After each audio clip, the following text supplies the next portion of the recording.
Hello everybody, MightyNifty here, and today we are going to be making lobster rolls. These rolls made from Maine lobster are absolutely delicious, and this could not be a better time to make them, seeing as how we're getting into July and August when lobster is at its cheapest. It's still not cheap, but hey, it's lobster and it is worth it. This recipe is inspired by my new series, Dissection, because today I'm going to teach you how to humanely kill and dissect a lobster. So without further ado, let's get started. We're gonna start things out by killing this guy right over here. If you're not comfortable with seeing me killing him, click right here to skip this part. And for those of you who think this is inhumane, would you rather be boiled alive, steamed alive, or stabbed in the head and instantly killed? It's more gruesome, but much more humane, and you can't have any meat or seafood without killing it first. But with that out of the way, you want to put the lobster in the freezer for a couple of hours beforehand to make it unconscious.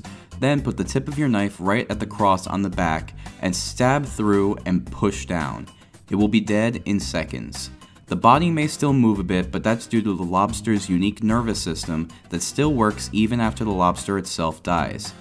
Just try to remember that if the lobster's body moves, it's just because of that, and it's not because you have a zombie lobster, otherwise you'll have something like this happen.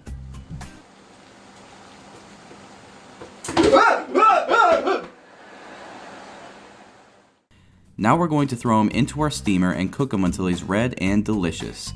The time will vary by your lobster's weight, but I'll put a link in the description with a list of times. Once he's all set and cool enough to handle, it's time for us to start dissecting this guy. So first things first, we're going to want to take the tail and we're going to grab it and twist it and pull it off.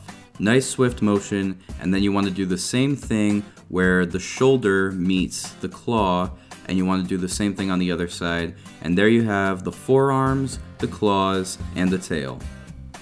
Now it's time for us to get the meat out of these shells. So we're going to start off by taking our knuckle and separating that from the claw by pulling it and just pushing backwards until it snaps right off.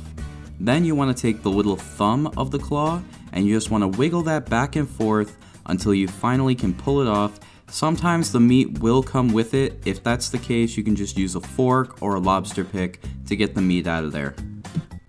To get the meat out of the claw, we're going to take the back of a knife and we're just going to bash in the center of the claw, and then we're going to flip it over and do the same to the other side, and we're just going to peel the bottom part off and we should be able to get the meat out of the center. You may want to bash the top if it's a particularly big claw, but typically this will be good enough.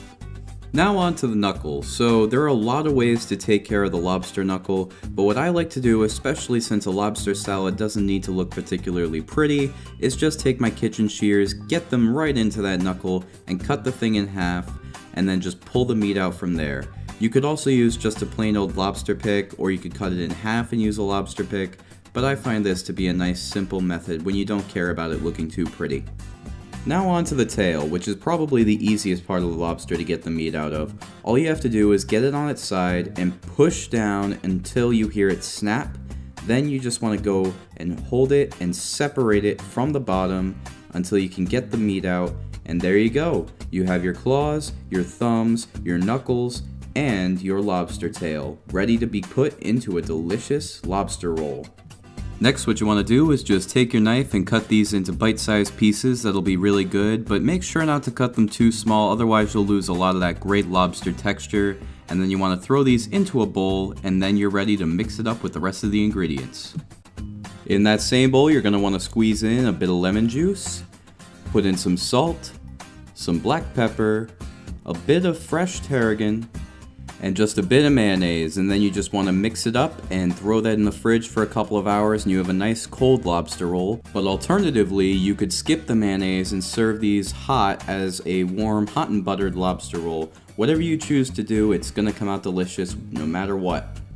Once your filling's all set, just take some lettuce leaves and place them into a toasted and buttered bun. I'm just using store-bought hot dog buns, and scoop your filling inside with generosity.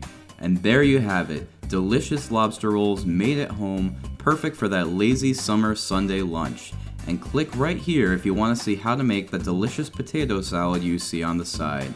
And as always, have a mighty nifty day today.